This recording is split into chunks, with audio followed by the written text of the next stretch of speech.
It's a good habit to get into when you finish a formal meditation, to take a moment to reflect.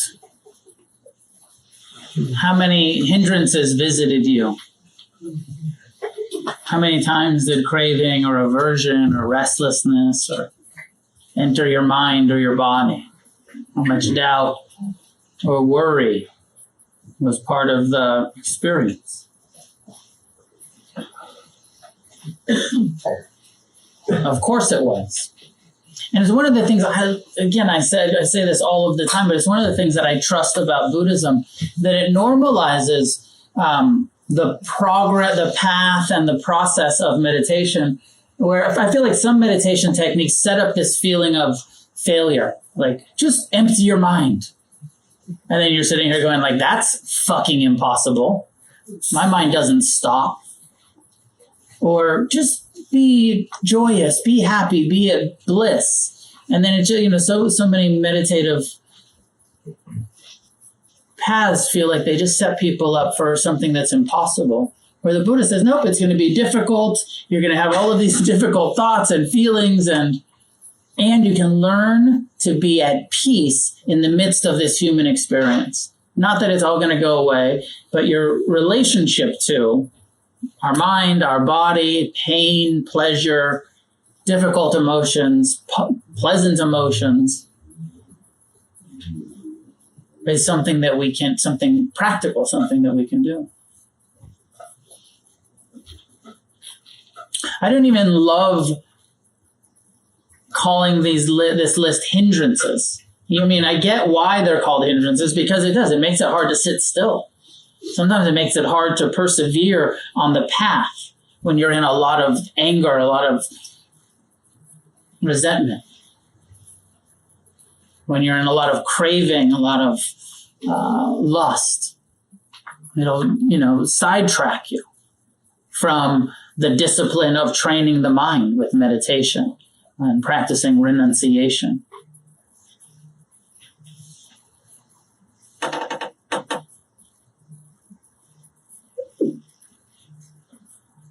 It's good and bad news here. I've already said it, and that's all I'm going to say, and I'm going to say it over and over. The good news is we have the ability to learn to be at ease with a human nervous system that craves pleasure and hates pain. It's possible through meditative training to radically shift our relationship to pleasure and pain so that it's not a problem anymore.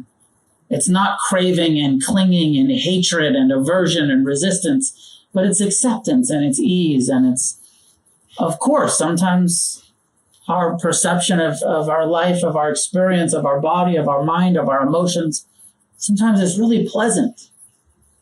And we can learn to not cling and not be hindered by pleasure. One of my favorite teachings from the Buddha is, because he spent all of those years, and we talked about this last week or maybe the week before, he spent all those years in this intense renunciation where trying to avoid all forms of pleasure, with this idea that anything that's pleasant, you're going to get attached to and you're going to suffer about it. So avoid pleasure, just like you've been trying to do, right? No? None of us are trying to do that. We're all on the other side of try to avoid pain and get as much pleasure as possible. But he went to this other side and he's like, avoid pleasure. And then there's this teaching, the simile of the cloth, where he says, we've practiced so deeply that now we can even enjoy pleasant food without clinging to it. And that's the goal. That's so much of what he's saying. The goal of our practice is, how do we have a healthy, harmonious, wise relationship to pleasure without it becoming a hindrance to our happiness? Because we suffer, I mean, if you really look at your life, how much of your suffering has been about trying to avoid pain? And how much of it has been about trying to get, maintain, and keep pleasure, craving for? It's kind of two sides of the coin, right? I don't want to feel pain, so I want to do something pleasant. So I want to do something pleasant. And if something pleasant is happening, I want it to stay. Attachment, clinging. But the central culprit is impermanence. So the good news is it's possible. That's what this teaching is. That's what the Third Noble Truth is. That's what all of the Buddha's teaching is. There is suffering, there's a cause of suffering, and we can end suffering. We can learn to not suffer so much about being human. But it takes work. It's a training. It takes discipline. It takes long-term, ongoing, transformative introspection. Without meditation, I think it's impossible. I think true happiness, true compassion, without a mindfulness, without a meditative discipline, I don't think anybody can be truly at ease in this human form without some sort of spiritual training, meditative training. And there's lots of meditative paths that just teach us to ignore and avoid and suppress and give us a false sense of. The only time that the hindrances go away, really completely go away, is when you are so concentrated that you're not aware of them. In Buddhism, they're called the absorptions, the jhanas. When you're so absorbed in a concentration practice, one of the ways that you know that you're concentrated is that the hindrances are at bay. No craving, no aversion, no doubt, no restlessness, no sloth. You're so concentrated and it feels so good. Maybe you've had some of those meditations where it's just like, this feels amazing. But then you stop meditating and they come right back. And so the Buddha was like, I'm not looking for a temporary avoidance of these things. I'm looking for a wise relationship to these normal human experiences. So the good news is we can do something about it. And that's sort of the bad news is, maybe, I don't know if it's bad news, it's reality, is that they never go away. We have to live with periods of craving and aversion and doubts and restlessness and the mind. We just have this human mind and it's going to continue. Even if you're an enlightened being, you're going to continue to face these mind states. So it's quite easy to develop the delusion that if I was more spiritual, this shit would go away. And it's these difficult thoughts and feelings that are the problem. But this is not the Buddha's teaching. The Buddha's teaching is they're not the problem. Your relationship to them is the problem. It's not what's happening. It's how you are responding to what's happening. Pain does not cause suffering. Hatred of pain causes suffering. Pleasure does not cause suffering. Clinging, craving, addiction to pleasure causes suffering.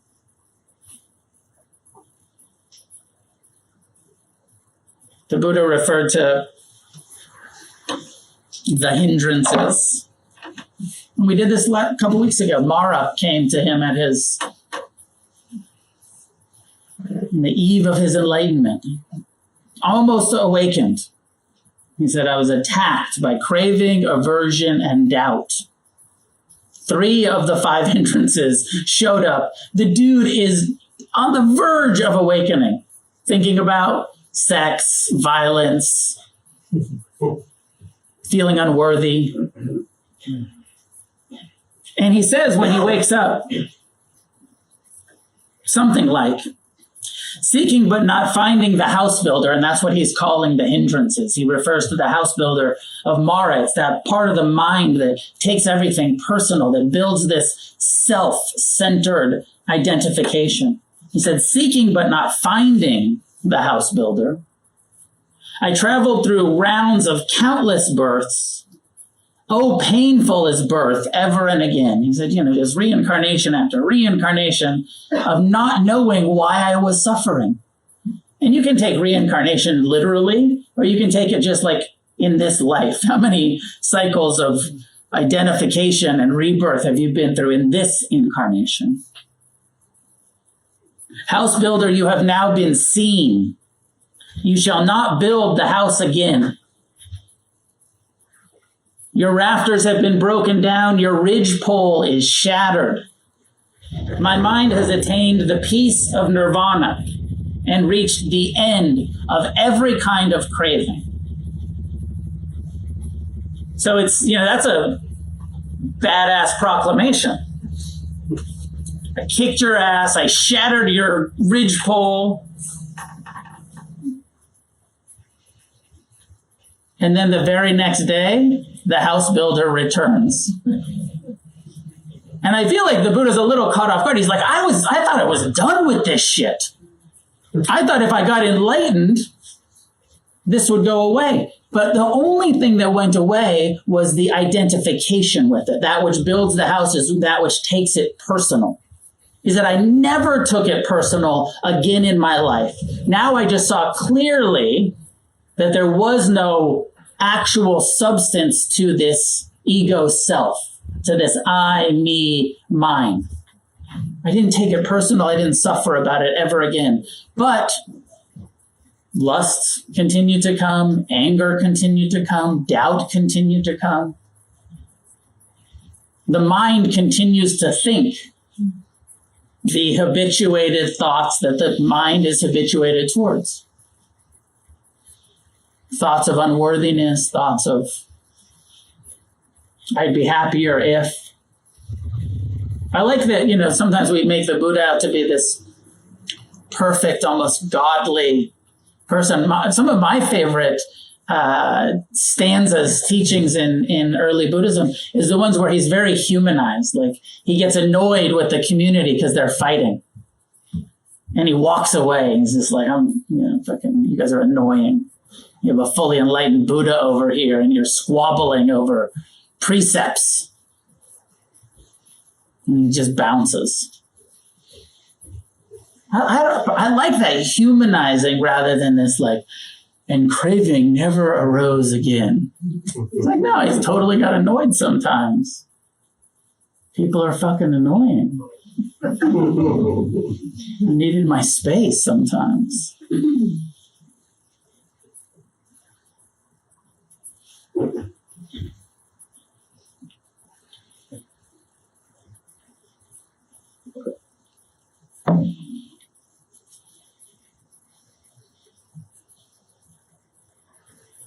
We are born into this body that's a setup for suffering, into this world. We call it Samsara. And greed, hatred, and delusion are the norm. Kindness, compassion, generosity are rare. Thinking about ourselves all of the time is normal. Doubting our own self-worth is normal. Having real confidence and really knowing that you are worthy of awakening is it's rare. Knowing that you can do it, and then having the willingness to get your ass on the cushion and to practice the precepts and stop, the activities that are creating negative karma for us. It's a really rare thing. So rare that the Buddha said this is a path that goes against the stream.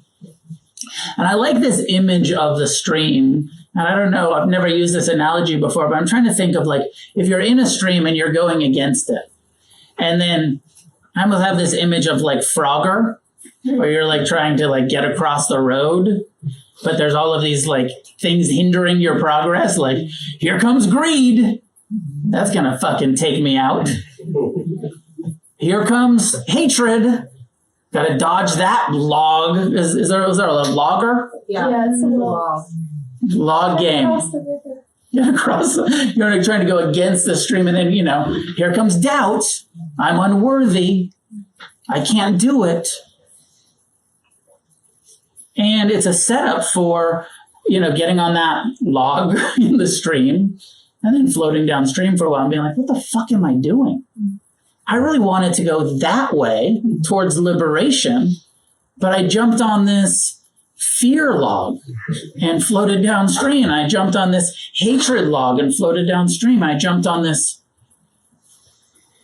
I wanted to go to Malibu and I'm in fucking El Segundo. Copping dope.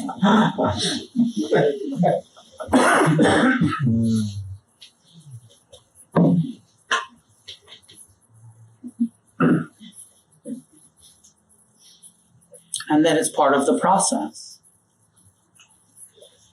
And that it's not going away, but our mindfulness teaches us 3 key things. Everything's impermanent. Now, no matter how strong that craving, that aversion, that sloth and torpor and worry is, how strong that restlessness, and those of you who have had anxiety attacks where it feels like this is going to fucking kill me. I can't handle this. I'm going to jump out of my skin. It's impermanent. No matter how strong it is, it won't last forever. It has a beginning, a middle, and an end. Doubt is just a thought. Unworthiness is just a thought that will arise and pass. If we allow it to. Depends on how much we cling, how much we get identified, how much we turn that into our building a house around. I am unworthy. Check out my ridgepole and my rafters, or I am more worthy, or I am angry. I'm an angry person. That's who I am.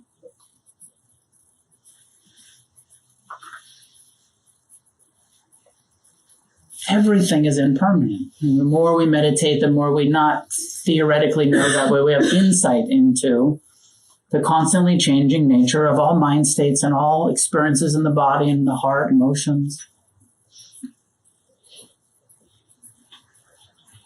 And because that's true, everything is unreliable, is unsatisfactory. The 3 characteristics. Nothing is worth clinging to. Being at war with the reality of our experience is just a fucking losing proposition every time. And the third and most important, most transformative is that it's not that personal. It's not your fault. It's not self.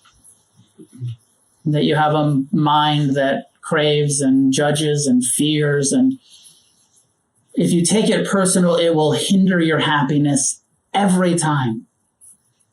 If you learn to see it as impersonal psychological phenomena of the human condition, it's all very manageable.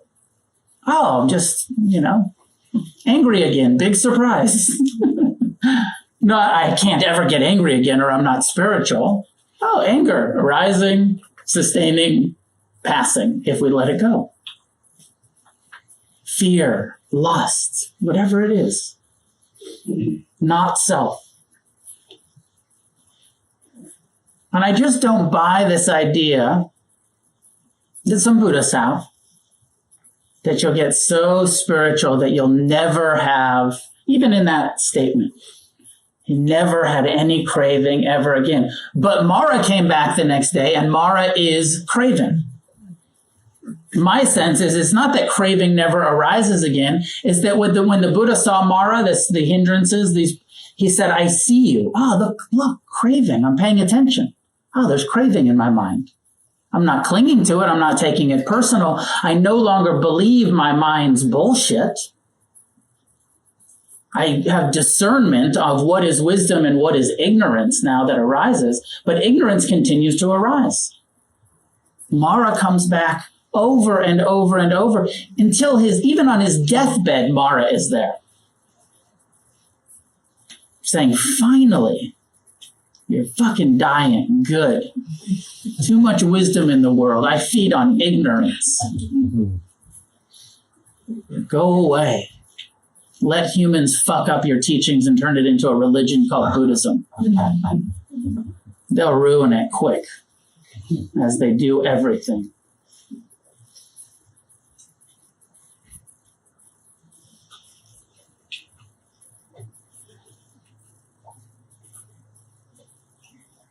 So we go against the norm. And part of what we have to deal with is this logger hopping obstacles. And maybe the last thing is, encourage a little bit of a reframe of, rather than obstacles and hindrances, think of your pain as an opportunity for compassion. Think of when doubt arises and it's met with mindfulness as an opportunity for seeing how impersonal it is. It's just doubt. Think of all of the human difficulties as opportunities. I was pleasantly surprised when I heard that there's a Tibetan prayer. In Tibetan Buddhism, they're much more focused on compassion as the real goal. And there's a Tibetan prayer that says, may I be met with the appropriate difficulties today. May I be met with the appropriate pain, challenges, losses today, so that I have the opportunity to meet those difficulties with compassion.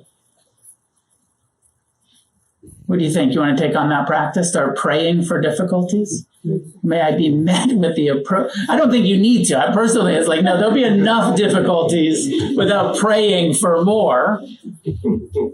But just that acknowledgement that we have to develop compassion, and pain becomes an opportunity for compassion rather than a curse, rather than a hindrance or an obstacle. It becomes an opportunity when we make that our priority. I want to learn to be at ease with pain, with pleasure, with failure and success, with praise and blame.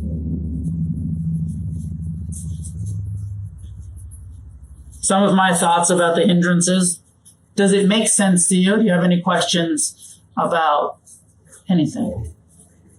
Discussion.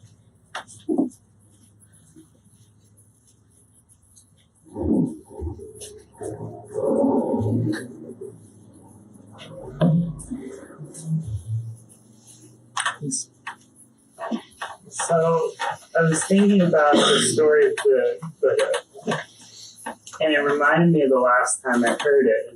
Ajahn Yanako told it. And in that version, when he leaves his palace, and I feel like there's only two ways this happens. Either it's kind of like skated over that part, or in this case, he left his wife and child, but it turned out they were better off, because then he awakened, and they benefited from his teachings. Mm-hmm. And I was just wondering about that version of the story where there's no harm done, and there's no rupture in the relationships. It just didn't seem very realistic to me. Yeah. So I guess, I'm wondering what you think about that part of the story.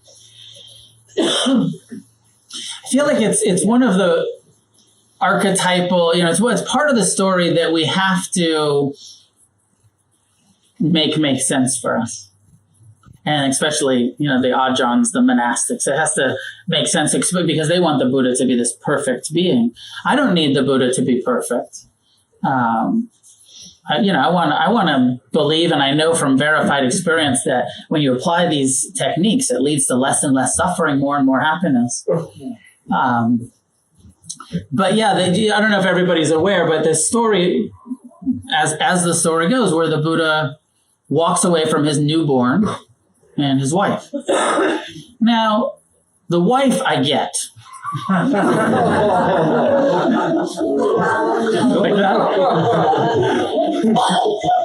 Not just because I'm divorced and jaded, but I get it because of the culture of arranged marriage. And that it was a sort of, his wife was the princess from the neighboring, kingdom, and they may or may not have even liked each other much, as happens sometimes in these arranged marriages. Sometimes you hear the stories about arranged marriages and falling in love, and it becomes this wonderful. But when I say I get it, I'm joking, but also in that sort of like, they might not have had much of a connection. That was sort of a political marriage for his parents' sake, as often those kind of ancient and maybe current arranged marriages are. But as a father, I can't imagine just bouncing, just walking away from my newborn child. Must have been a serious amount of desperation for liberation, like a serious, and the way that I like to frame it, and maybe the Ajahns try to frame it, is like that he thought, I have nothing to teach this kid. I have nothing to offer. I have no wisdom. I don't even know why we suffer. I better go find out so that I can really be a great father. So I can really change the world. And then, in the story, happily ever after. But I don't even know happily ever after. I don't, he comes back. His son is 7 years old. And his mom says, go ask your dad for your inheritance. And Rahula, and even the name, you know what Rahula means? No. In the suttas, the Buddha's son's name is Rahula, and he comes back when he's 7. Rahula means fetter. It means that which binds you to the world of suffering. Children are like handcuffs, balls and chains, which is it's a very monastic view, right? Like if you have kids, you're kind of fucked. You're going to, try to be non-attached to your children. Good luck. I have a friend, Dharma teacher friend, who was seriously studying with some Burmese teachers before she had children, had done all these retreats in Burma. And then she went to her Burmese Buddhist monastic teacher and said, I'm pregnant, I'm going to have a kid. And he said, there's no hope for liberation for you now. So fucked up. But I get it as a father. I was just having a conversation with somebody today. I was like, I have this ideal of I want to practice non-attachment, but I cling all of the time. And then I have to let go. And, there's so hard to, I get, children are a fetter. Love is a fetter, is a way, that the ideal of non-attached, loving connection is a great ideal, and we can move towards it, and we cling. So as the story goes, he comes back to his son and he says, hey, handcuffs, a little ball and chain, fetter, my son fetter. Come on with dad, and I'm going to teach you how to meditate. Can you imagine being a 7-year-old and just being like, fuck you, dad. I don't even know you, for one. You're bald and wearing a dress, for 2. What is this teach me to meditate shit? But as the story goes, the reverend Buddhists, Rahula comes and spends his life, and he's the first young monk, and he gets the blessings of, and then his ex-wife comes and his mom comes, and they become the first nuns, and the whole family goes into the monastic business. And because they're so inspired by, like, this guy, went away, a confused, spoiled prince, and came back a radiant, peaceful being after 7 years of deep practice. And everybody got inspired. They said, we want that. I want to learn that. And that was the inheritance, like, okay, Nirvana is your inheritance. There will be no cash.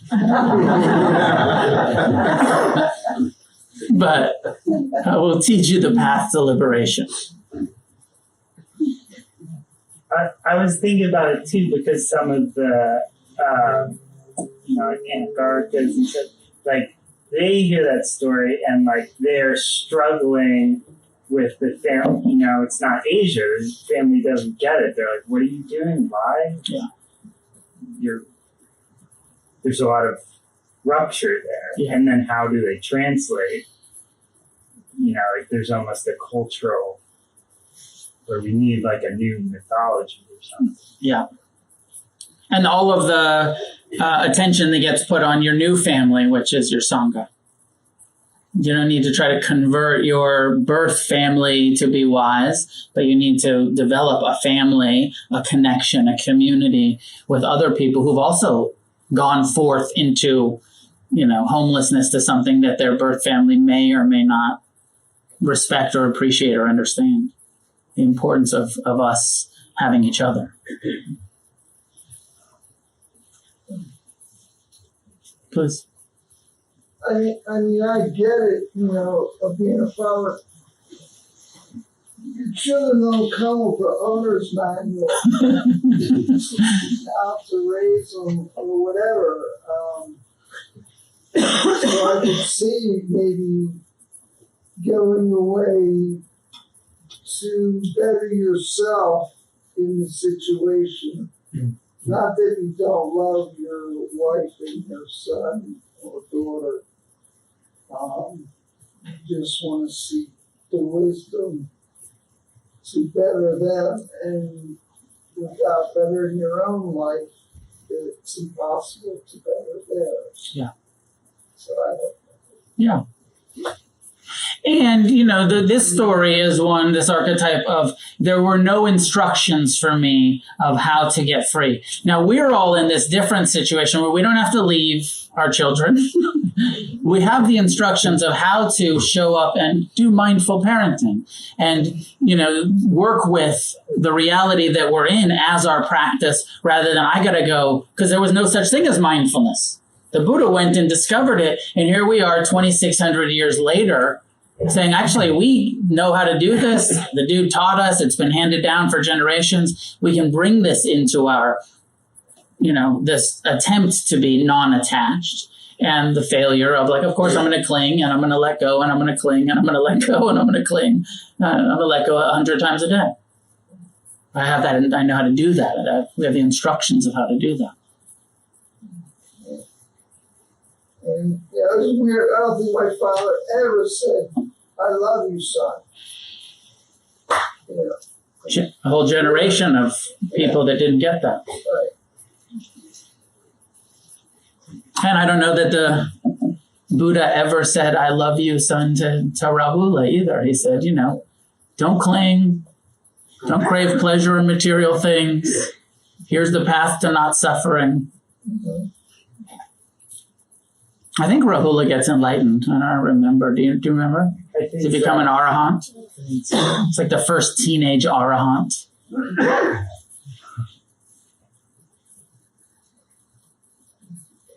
Other thoughts about the hindrances, about this list, the opportunities, the loggers, the froggers.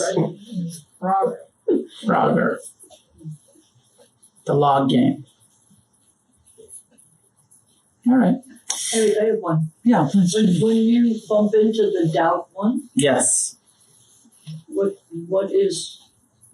strategies have you found to counter that? Sometimes just writing it out. Sometimes reflecting on, I'm totally lost in doubt or disillusionment now, but I used to have a lot of faith. I used to have confidence. So sometimes reflecting on that previous faith will kind of brighten the mind. Sometimes we can bring the antidotes. Sometimes we'd have to just let it be impermanent.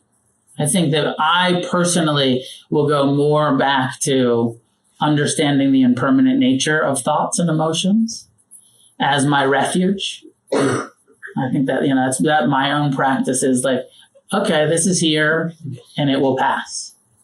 And I rarely forget that. I do forget it sometimes, but I rarely forget it. I'm always pretty aware of whatever's happening isn't going to last forever. I think I mostly write it out. But sometimes, one of the traditional antidotes to that kind of skeptical doubt is faith. Remembering. I used to be so inspired. I used to have such strong, confidence. And it's not here right now, but just remembering how inspired I was sometimes can just spark that faith again.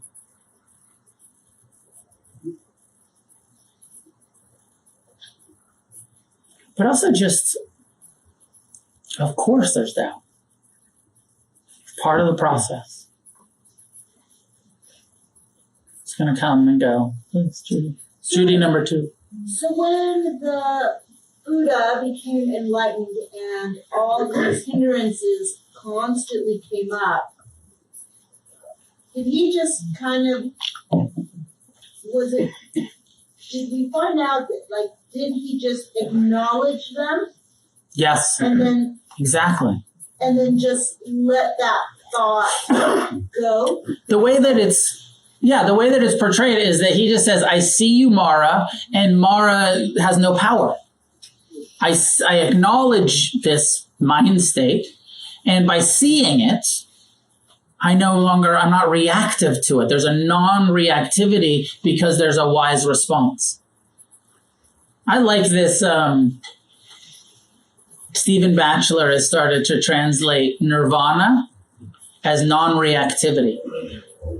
That the whole goal of our meditative awakening is to not have that reaction of aversion, of self-centeredness, and to see it clearly and to be non-reactive and be responsive. I see you. This is calling for compassion. This is calling for non-clinging. This is calling for not taking it personal. So why wouldn't you call yourself enlightened then? I can't do it all the time. Enlightened beings can do it all the time. All the time. Yeah. You could recognize it though all the time. Not all the time. Good amount of the time, but not all the time. I can completely go to sleep.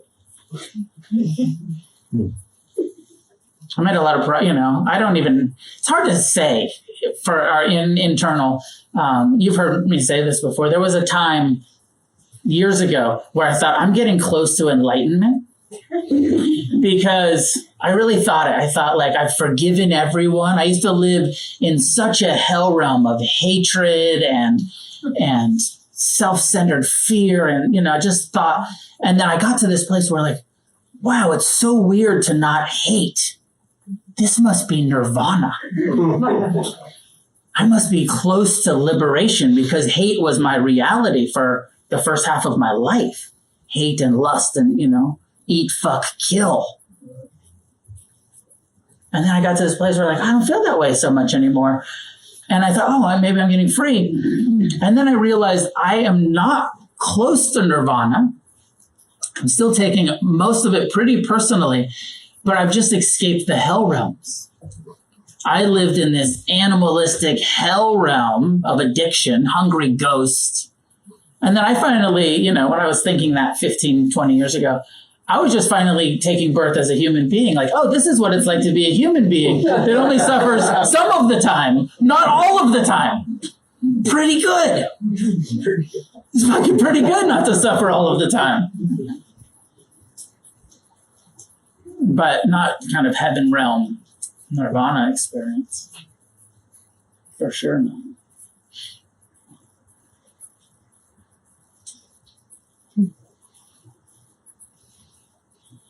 Okay, we can end there. Some announcements. I have a retreat in 2 weeks in Washington, up by Tacoma, between Mount Rainier and Tacoma, Washington. It's a 3-night retreat. It starts on Valentine's Day, on Friday the 14th. If you are interested, there's space in that retreat. You fly up into Seattle, Tacoma, and drive an hour and a half or so and come to a 3-night silent retreat. Bring your significant other to the Valentine's and then just don't talk to each other for 3 days. Like for some couples, it's just the perfect Valentine's weekend. You're guaranteed to not fight until afterwards, or come alone, or. And then there's a couple of programs that we're going to start here. I have a day long on April. Do you remember? Okay, a day long coming up. We'll make a flyer. It's in a month or in a couple months. And then it's on the website. Okay. And then there's also a 4-month course where we're going to dig into the Thai forest lineage that I'm most closely connected with, the Ajahn Chah lineage, and we're going to study one of the Ajahn Chah teaching books. We're going to meet once a month for 3 hours on Sunday, and then everybody that does it, and you'll have your homework to study it. We'll come, we'll discuss, we'll practice together, and then you'll also have the opportunity to meet with me one-on-one to talk about your practice and understanding of Ajahn Chah's perspective on Buddhism. And so that's starting 4-month course. I think that starts in April. Yeah. Against the Stream is supported by the generosity of the people that attend our center. Please, if you value this presentation and perspective and you have the ability to be generous, I think that next week the topic is generosity, and I'll just guilt the shit out of you next week. But this week, just a gentle reminder that practicing generosity is a core part of the practice, and that we very intentionally don't charge at the door so that there's access, so that everybody's welcome here, regardless of ability to pay for these kind of teachings. But our rent on the space is about $3,000 a month. We have a couple of employees. The reality is, for the last couple of months, I haven't been receiving any of the donations because we're trying to build up the nonprofit, putting everything into the nonprofit to try to create a full-time salary for Ricky, who's our center manager. That'd be part of the goal. I'd like to try to raise $100,000 this year in donations. We've gotten a couple of large donations, and we need 100 more large donations. So if you're in the place to give a large donation, please do. Greatly appreciated.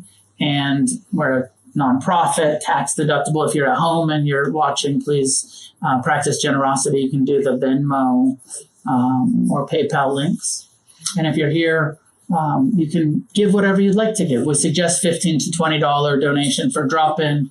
Think of this more like a yoga class than a AA meeting where you put $1 in the basket. Think about, putting some value on it, and help us support this so that we can continue to meet and that these teachings continue to be available free of a set charge. Friday night, East Side Sangha. If you or even your friends live on the East Side, starting this week, every Friday night in Frogtown, which is right by Silver Lake over on the East Side. I'll be teaching this week with Ward, and then going forward in February, Ward and Soma and myself will be alternating. Friday nights, I'll be over there twice a month, and then Ward and Soma will be doing once a month. So if you have East Side homies, or if you live over there, come sit with us on Friday. Or if you want to go party on the East Side, come sit with us on Friday night over there. It's on our website. May any goodness that comes from our practice and discussion of the Buddha's Dharma be gathered and shared outward in all directions. May each one of us come to the awakening that is possible for us. And together may we create a positive change on this planet.